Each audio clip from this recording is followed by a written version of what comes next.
열 길 물속은 알아도 한 길 사람 속은 모른다고 하죠. 우리는 이 말을 언제 씁니까?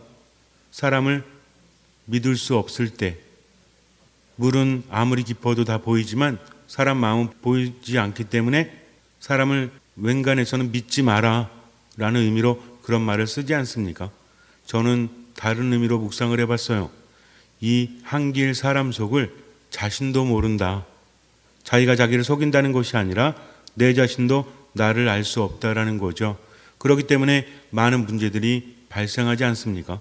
여러분들은 자기 자신을 잘 아세요? 내가 왜 이러는지. 그러니까 그런 명곡도 있잖아요. 내가 왜 이러는지 무슨 노래죠 이거? 갑자기 음이 생각이 안 나. 나훈아 가수 노래죠? 아무튼 세상 모든 것들이 묵상거리가 될 수 있습니다. 그래서 제가 즐겨하는 말 있잖아요. 님이라는 글자에 점 하나를 더하면 남이 되는 세상사. 그냥 뽕짜이긴 하지만 그 안에 많은 의미가 담겨져 있다는 거죠. 아무리 가까운 님이라고 할지라도 점 하나가 더해지면 남이 됩니다. 이것도 무엇 때문에 그래요? 알 수 없는 마음 때문에 그렇죠. 잘해주려고 열심히 살아보려고 감사하면서 행복하게 살아보려고 하지만 마음이 어디로 움직이는지는 아무도 알지 못하기 때문입니다. 예전에 어떤 분이 미사를 굉장히 잘 나오셨어요. 남자분이신데 평일미사도 잘 나오십니다. 자주 보다 보니까 호기심이 생겨서 형제님은 평일미사도 잘 나오시네요. 나이도 아직 40도 안 되신 것 같은데 그랬더니 그분이 말씀하시기를 전문 직종에 있는데 자기가 시간을 조금 조절을 할 수 있대요. 그래서 미사는 꼭 봉헌하고 싶어서 나온다고 합니다. 때로는 주일에도 일을 하지만 미사 시간만큼은 절대로 자기는 확보를 한다고 하죠. 여건이 되기 때문에 외견상으로 좀 뭐라고 할까 품위도 있고 그런 거 있잖아요. 사람이 이렇게 좀 멋져 보이는 거. 마음도 멋지고 외모도 멋지고 말하는 것도 멋지고. 그런데 이분이 가끔 오셔가지고 이제 커피도 사주고 막 그래요. 얻어먹다 보니까 뭐가 생겨요? 정이 생기지. 커피 한 잔 얻어먹고 술 한 잔 같이 하고 세상사 이야기하고 저랑 비슷한 나이대였기 때문에 뜻도 잘 통했습니다. 그래서 잘 지내다가 한동안 이분이 안 보이셨어요. 그리고 또 나타났는데 모습이 완전히 달라졌습니다. 굉장히 초췌해졌어요. 예전에 비해서 예전의 모습과 너무나 다른 모습으로 성당에 앉아있는 거예요. 눈에는 생기가 없습니다. 그래서 미사 끝나고 형제님 무슨 일이 있으셨습니까? 그랬더니 이분이 어떤 투자를 하는데 거기에서 어떤 사람들과의 문제가 생겨서 망했대요. 그래서 너무 힘들다고 합니다. 믿었던 사람에게 배신을 당한 거예요. 투자가 제대로 되지 않고 실패를 한 겁니다. 제가 물었죠. 그러면 완전히 망한 건가요? 그랬더니 완전히 망했지만 그래도 살아날 뭔가 있대요. 근데 지금 마음이 전혀 일어나질 않는다고 합니다. 자기가 뭔가를 하면 될 것 같은데 마음이 너무나 밑바닥으로 떨어져 가지고 지금은 사람을 만나기도 싫고 그리고 아무 의욕도 생기지 않는다는 거죠. 우울증에 가까운 거죠. 사람을 만나기 힘들다는 것은 굉장히 위험한 겁니다. 그래서 자꾸만 혼자만 있게 되는 거죠. 그런데 미사를 하지 않으면 안 될 것 같아서 예전에는 미사의 힘으로 살아갔는데 지금은 미사에 나오지 않으면 안 될 것 같아서 나오는 것이라고 합니다. 이런저런 얘기를 했어요. 제가 객관적으로 판단을 할 때 이분은 나아질 수 있는데 지금 뭐가 문제예요? 마음이 문제죠. 마음이 완전히 절망 속에 빠져버렸습니다. 왜 그랬을까요? 마음이 왜 그럴까요? 겉으로 볼 때는 멀쩡할 수 있지만 마음이 한번 절망으로 떨어지게 되면 이것이 일어나기가 힘들다는 거죠. 우리는 어떤 사람의 삶을 평가할 때 내 삶도 마찬가지죠. 외적인 환경과 내부적인 요인을 바라보게 되지 않습니까? 아무리 힘들고 괴로워도 마음에 힘이 있다면 이겨낼 수 있다. 보통 차는 산을 올라가지 않지만 바퀴가 큰 차들이 있죠. 튜닝한 차들이 있습니다. 가끔 텔레비전을 통해서 외국에서 하는 경기들을 보여줄 때 보면 바퀴가 굉장히 커다란 차체보다 바퀴가 더 커요. 그래서 산도 막 올라갑니다. 그러면 산이라는 곳은 자동차 올라가기 적합한 곳은 아니죠. 그러나 이 자동차는 왜 올라가죠? 일단 바퀴가 크고요. 두 번째는 엔진이 좋기 때문이죠. 보통 차는 올라갈 수 없지만 그 차는 올라갑니다. 이건 무슨 얘기예요? 외적인 환경도 중요하지만 내가 어떠냐에 따라서 이겨낼 수도 있고 이겨내지 못할 수도 있다. 이쯤 되면 우리는 그런 말을 하죠. 그래, 세상 사는 것은 뭐 먹기 나름이다? 마음 먹기 나름이다. 그러니까 포기하지 말고 어떻게 해라? 열심히 해라라고 말합니다. 누구한테는? 남한테는. 근데 내 얘기가 되면 어때요? 마음이 있어야 마음을 먹지. 마음 자체가 땅바닥으로 떨어졌는데 어떻게 마음을 먹을 수 있겠습니까? 그래서 제가 상담을 하다 보면 우울증이다, 어떤 사회공포증이다, 이런 분들을 보게 되면 내적으로 힘을 잃어갑니다. 외적인 상황이 문제가 아니라 내적인 힘이 없으니까, 기력이 없으니까 사람 만나는 것도 두렵죠. 무서운 거예요. 이제 나를 만나는 모든 사람이 나에 대해서 배신하기 때문이 아니라 부정적인 감정과 부정적인 생각이 들기 때문에 사람을 만나고 싶지 않은 거죠. 그러면 자꾸 어떻게 합니까? 안으로 들어가죠. 깊은 골방 속으로 들어갑니다. 그리고 문을 잠가 놓죠. 어떤 사람과의 만남도 제대로 되지 않습니다. 그러면서 혼자 무너지고 있죠. 우리는 어떻습니까?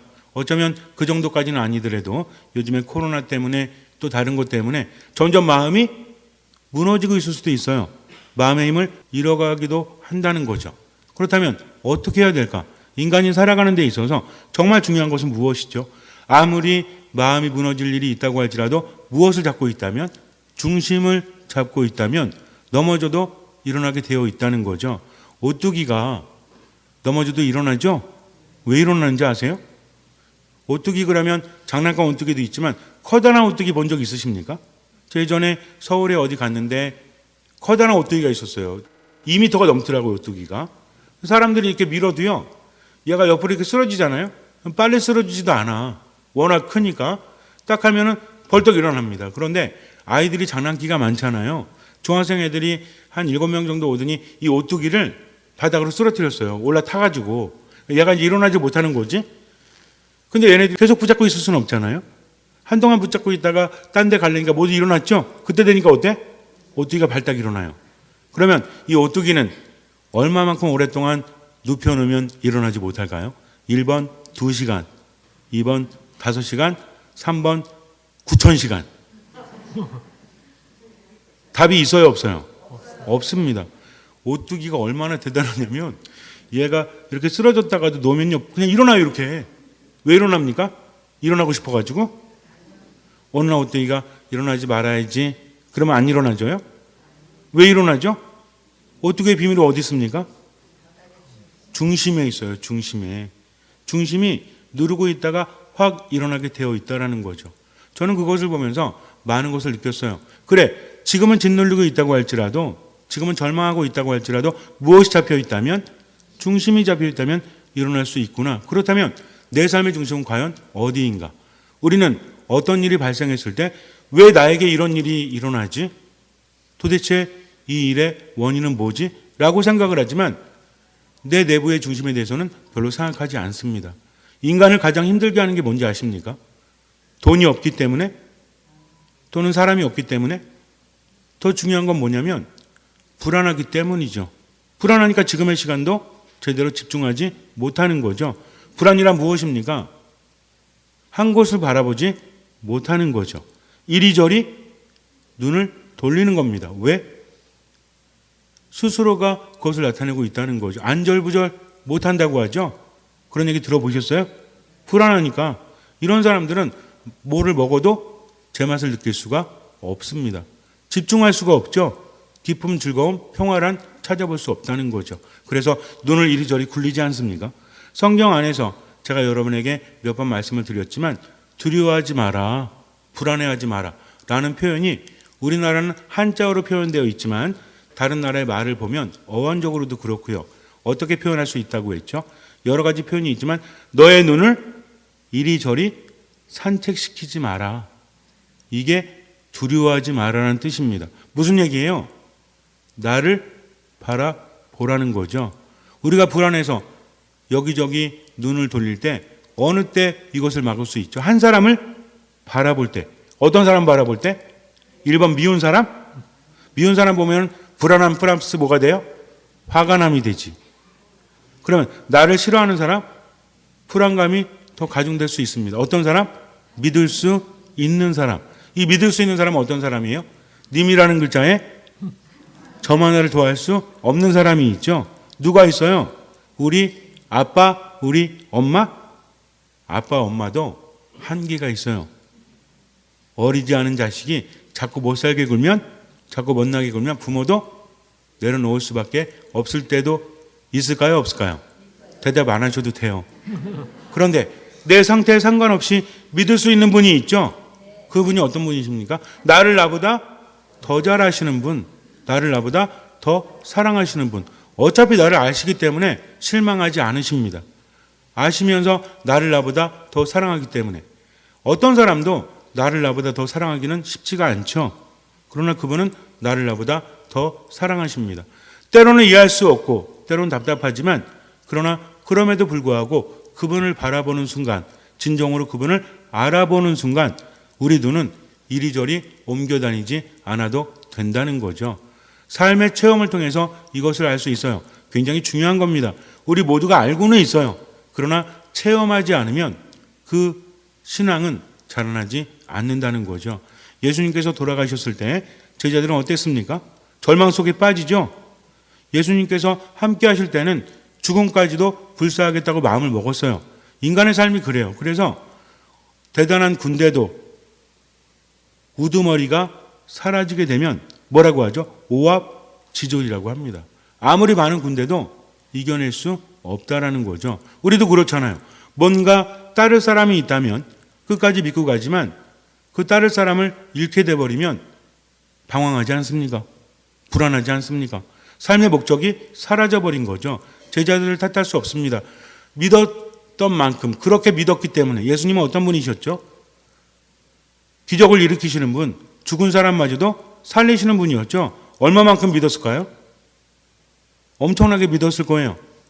근데 그런 믿음이 금이 가는 순간이 있죠. 그분이 설마 잡혀가실 거라고 상상도 못했죠. 게다가 잡혀가셔서 허무하게 죽으실 거라고는 정말 생각조차 하지 못했습니다. 근데 그런 일이 벌어진 거죠. 그러니 어떻습니까? 목표를 잃어버렸죠. 이제는 뭘 해야 될지 몰라요. 그리고 심지어는 자기들마저 죽을 위험에 놓이게 됩니다. 유대인들이 예수님만 죽인 게 아니라 그분의 추종자들도 다 죽이려고 했기 때문에, 그러니까 어떻습니까? 두렵죠? 불안하죠? 아무것도 할 수 없죠. 어떻게 합니까? 안으로 들어가는 거죠. 그들끼리 모이긴 했습니다. 하지만 서로가 힘이 되질 않아요. 그저 문을 잠가놓고 두려움에 떨 뿐이죠. 밖으로 나아가지 못합니다. 마치 마음이 상처를 입어서 밖으로 나아갈 수 없는 것처럼 외적인 공포도 있지만 그들 스스로가 힘을 내지 못하는 상태라는 거죠. 그런데 그때 예수님께서 그들 한가운데 나타나시는데 문을 모두 잠가놓고 있었다. 이것은 여러 가지 의미죠. 외적으로 문을 잠가놓을 수도 있지만 내적으로도 어때요? 지금 마음이 너무나 힘든 거죠. 그래서 자기 안으로 들어갈 뿐 다른 사람들과 만날 수 없는 거예요. 그런 상태입니다. 그때 예수님께서 한가운데 서시며 평화가 너희와 함께 라고 말씀하십니다. 지금 제자들에게 가장 필요한 건 뭐죠? 마음의 평화죠. 불안과 두려움은 평화를 누리지 못하게 합니다. 우리들의 문제도 그거예요. 내가 생각한 대로 살아가지 못하는 이유는 평화가 없기 때문입니다. 외적인 환경 때문에 마음이 무너졌고 내적으로도 버텨낼 힘이 없으니 다른 사람이 볼 때는 살만 해도 내가 평화를 누리지 못하니까 점점 삶은 망쳐져 가는 거죠. 이런 상황에서는 인간관계도 망가집니다. 가족끼리도요, 상처를 줘요. 스스로도 아무것도 할 수 없죠. 그러면서 어때요? 이거 아닌데 하면서도 더욱더 망가지는 거죠. 악순환이 반복되면서 점점 결과는 참혹해집니다. 이런 상황이에요. 그러니까 어떻게 해요? 더 안으로 들어가는 거죠. 단절입니다. 왜 말을 하지 않습니까? 말해봤자 얻을 게 없잖아. 가족끼리 말해도 상처만 생기는 거죠. 나도 상처 주고 상대방도 나에게 상처 주고, 그러니까 어떻게 입을 닫아버리죠. 다른 사람 만나도 좋을 일이 없으니까 어떡합니까? 점점 안으로 들어가는 거죠. 여기서 문제는 뭐예요? 모든 것이 다 부정적으로 변한다는 거죠. 생각도 부정적입니다. 느낌은 어떨까요? 느낌도 부정적일 수밖에 없죠. 행동은 어때요? 당연히 부정적입니다. 그렇게 생기를 잃어가는 거죠. 어디 한 군데 제대로 바라보지 못합니다. 하지만 그런 제자들 가운데 예수님께서 나타나셨다는 거죠. 그러면서 가장 필요한 것을 주십니다. 평화가 너희와 함께. 그리고 또 무엇을 주시죠? 당신의 호흡을 주시죠. 그들에게 숨을 불어 넣어주십니다. 숨이라는 것은 뭐죠? 하느님의 호흡이라는 것은 성령, 거룩한 영, 우리의 생기를 일으켜 주시는 분. 성령은 바람이시죠? 그래서 루아우, 푸네우마 예전에 말씀드린 적이 있었는데 어쨌든 중요한 건 바람은 어떻습니까? 눈에 보이지 않지만 바람은 기력을 푹 뜯어주죠. 생기를 넣어줍니다. 그리고 바람은 어떻게 해요? 움직이게 한다는 거죠. 멈추지 않고 활력 있게 만드는 분이 누구시다? 하느님이시다. 그분은 눈에 보이지 않지만 그분은 나와 함께 하시면서 이게 중요한 겁니다. 하느님이 바람이라고 그러니까 어디 빨래 말려주는 바람인가? 이게 아니라 바람의 특성은 뭐죠? 눈에 보이지 않지만 바람이 없다면 새도 날 수 없죠. 비행기도 떠오를 수 없습니다. 인간이 살 수 없다는 거죠. 바람은 이렇게 대단한 겁니다. 그러니까 하느님은 눈에 보이지 않지만 인간을 살게 하는 원동력이다. 어떻게 하시면서? 함께 하시면서. 바람은 함께 할 때 의미가 있기 때문에 그래요. 그러면서 예수님께서 호흡을 불어넣어 주시고 평화를 주시고 살게 하시는 것처럼 그분은 누구시다? 우리의 다친 마음 안에도 들어오셔서 주도권을 가지시는 분이시다. 왜? 우리를 살리기 위해서. 나는 아무것도 할 수 없잖아요. 그러나 그분이 오셔서 나에게 생기를 주시고 나에게 힘을 주신다는 거죠. 그런데 거기에 토마스가 없었습니다. 토마스는 어떤 사람이었어요? 예수님의 제자. 그 외엔 잘 모르겠죠. 어쨌든 토마스는 성경에서 볼 때 여러 가지를 감안해 볼 때 굉장히 치밀한 사람이었어요. 합리적인 사람입니다. 이 사람은 믿음이 있었을까요? 없었을까요? 믿음이 있었겠죠. 예수님과 함께하면서 제자였잖아요. 그러나 예수님의 죽음 위에 모든 것들이 무너집니다. 인간의 삶도 그래요. 내가 정말 이것만큼은 변하지 않는다라고 생각했던 것들이 무너지면 내 마음도 무너지잖아요. 어떤 사람한테 배신당하면 무너지죠? 1번 대충 아는 사람, 2번 정말 사랑하는 사람, 어떤 사람? 3번 이쁜 사람, 4번 잘생긴 사람. 우리 자매님들은 잘생긴 남자한테 배반당했을 때와 믿었던 사람한테 배반당했을 때 언제 더 타격이 클 것 같아요? 잘생긴 사람? 우리 형제님들은 이쁜 여자하고 정말 믿었던 여자 중에서 어떤 사람한테 배신당했을 때 심적 타격이 클 것 같아요? 이쁜 사람? 믿었던 사람이죠. 왜? 믿는다는 것은 내 의도하고 상관없이 마음을 주게 돼 있습니다. 믿으니까 주는 거죠. 근데 배신당해서 어때요? 그래서 진짜 사기는 사람을 피폐하게 만들죠. 누가 치니까? 아는 사람이 치니까. 여러분들 그렇잖아요. 몇십 년 지기가 사기쳤잖아요. 그럼 돈만 잃어요? 마음도 잃잖아요. 그래가지고 하느님 원망하고 그 사람 원망하고 용서하지 못해가지고 마지막까지도 힘들어하잖아요. 이래서 인간의 마음은 힘든 겁니다. 이거를 우리가 우습게 보면 안 된다는 거죠. 토마사도 마찬가지였어요. 예수님 믿고 싶죠. 근데 돌아가셨잖아요. 눈으로 봤잖아요. 무덤에 모셨잖아요. 근데 왜 헛소리하냐 이거죠. 믿고 싶은 마음은 매한가지지만 이럴 때가 아니야. 정신 좀 차려. 믿을 수가 없는 겁니다. 우리는 믿을 수 있었을까요? 너무나 보고 싶으니까, 그분을 따르고 싶으니까 헛걸을 본 걸 수도 있잖아요. 그런데 여들의 뒤에 예수님께서 다시 나타나셨을 때 토마사도도 거기에 함께 있습니다. 문이 잠겨 있었는데 그분이 나타나셨다는 거죠. 또 말씀하십니다. 평화가 너희와 함께. 그리고 토마사도에게 뭐라고 하시죠? 일로 와봐. 상처 보이지? 오상. 똑바로 봐. 눈 크게 뜨고. 두 손, 양발, 옆구리 찔러봐. 그리고 꺼지삼. 그러세요? 자, 내 상처가 있다. 네 눈으로 보아라. 그리고 손가락을 넣어 보아라. 그리고 믿어라. 라고 말씀하십니다. 예수님의 말씀은 책망하는 것이 아닙니다. 끝까지 이끌어 주시는 거죠. 사람에 맞게. 토마 사도가 믿게 하시려고 당신을 보여주시는 겁니다. 그때 토마 사도가 뭐라고 하죠? 예수님, 제가 한 번만 해볼게요. 한 번만. 5 군데 다 말고요. 어디가 가장 안 아프실까? 손바닥에 한번 넣어볼게요. 라고 이야기합니까? 기가 막힌 말이 나옵니다. 저의 주님, 저의 하느님. 다른 이들의 하느님이 아니라 누구의 하느님? 나의 하느님이라는 거죠. 나는 당신을 믿습니다. 다른 사람들이 믿지 못한다고 할지라도 어떤 말을 해도 저는 당신을 믿겠습니다. 당신은 저의 주님이요, 당신은 저의 하느님이십니다. 여지껏 저에게 말씀을 전해주시고 저와 함께 했던 예수 그리스도, 당신은 하느님이십니다. 그러니 당신의 말씀을 듣겠습니다 하면서 개인적인 신앙 체험을 이야기하는 거죠. 얼마나 대단합니까? 우리가 프로포즈 받을 때도 그렇잖아요. 당신은 나의 사랑하는 사람입니다. 즉 멋진 사람, 대단한 사람이 아니라 내가 사랑하는 사람이에요 라고 했을 때 의미가 다르지 않습니까? 바로 이거예요. 그러니까 여태까지는 주님, 선생님 이렇게 불렀지만 이제는 뭐예요? 저의 하느님이라는 거죠. 기가 막힌 고백이 나옵니다. 그리고 토마스 사도는 하느님을 체험하고 변하게 되죠. 예수님 뭐라고 하십니까? 너는 나를 보고서야 믿느냐? 보지 않고도 믿는 사람은 행복하다라고 말씀하세요. 우리는 그분을 보았습니까? 직접 본 적은 없죠. 그러나 그분을 믿을 수 있습니까? 그냥 믿겠습니다 하고 생겨나는 게 아니죠. 이 믿음은 어디서 생긴다고 했어요? 믿음은 마음에서? 제가 언제 여러분에게 마음에서 믿음이 생겨난다고 말했습니까? 믿음은 어디서 오죠?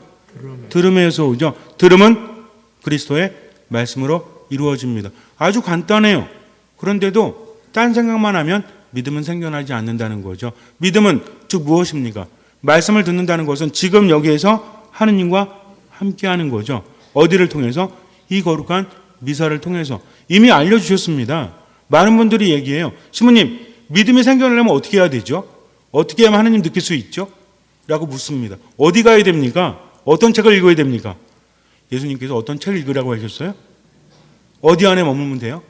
거룩한 미사 안에, 그분께서 만드셨기 때문에. 그 다음에 말씀 안에, 그리고 어디 안에? 기도 안에. 그런데 미사에 머무르지 않으면 어찌 하느님을 느낄 수 있겠습니까? 말씀 전례와 성찬 전례 안에서 그분을 내 안에 모시는 거죠. 귀로 말씀을 듣고 마음으로 간직하고 입으로 성체를 모시고 그 힘으로 살아갑니다. 이게 뭐예요? 이게 미사죠.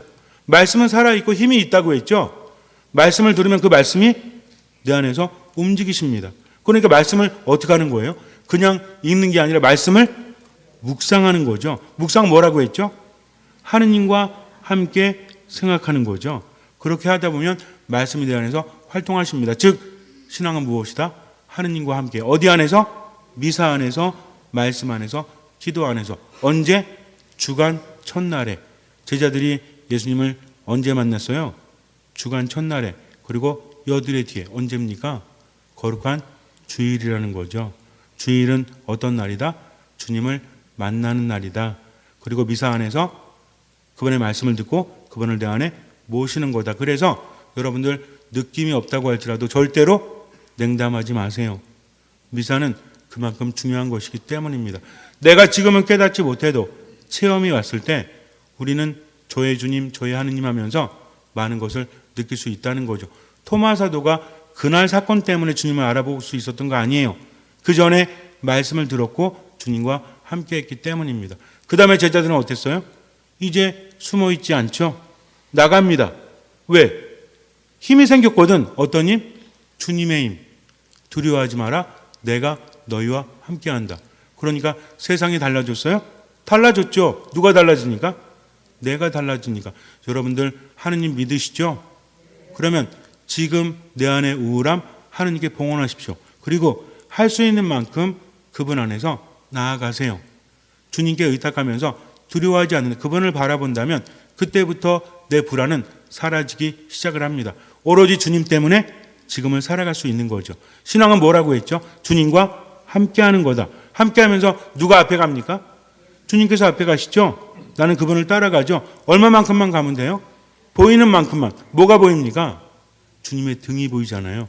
세상에서 가장 든든한 등이 누구 등 같아요? 1번 아빠 등, 2번 남편 등, 3번 아내 등, 4번 아들 등, 5번 딸 등, 6번 본당 신부 등, 7번 주님의 등. 아유, 억지로 문제 만드는 것도 힘들어 죽겠어요, 이제. 주님의 등입니다. 보이는 만큼만 보고 가면 돼요. 그분은 나에게 템포를 맞춰주십니다. 그래서 뭐라고 하셨어요? 나는 길이요, 진리요, 생명이다. 라고 말씀하십니다. 그분을 통해서만 하느님께 갈 수 있다. 그리고 그분은 나보다 더 잘 아시고 사랑하신다. 그러니 어떻게 해라? 그 음성을 듣고 따라가면 되죠. 이게 신앙입니다. 그러니까 살면서 절망이 찾아올 때, 마음이 무너질 때 잠깐 멈추세요. 그리고 누구 이름을 부릅니까? 예수 그리스도 이름을 부르죠. 그 이름으로 구원을 받는 거예요. 오늘 복음사가는 우리에게 이야기해주고 있죠. 예수님의 이름을 통해서 우리가 구원받을 수 있도록 이 복음서를 씁니다. 라고 합니다. 마찬가지예요. 그래서 지금 힘들거나 괴로울 때 주님 이름 부르고 그분을 의지하면서 얼마만큼만? 보이는 만큼만 앞으로 나아가자. 그리고 주저앉고 싶으면 주저앉되 누구 이름을 부르자? 예수 그리스도 이름을 부르면 돼요. 그리고 어떤 마음으로?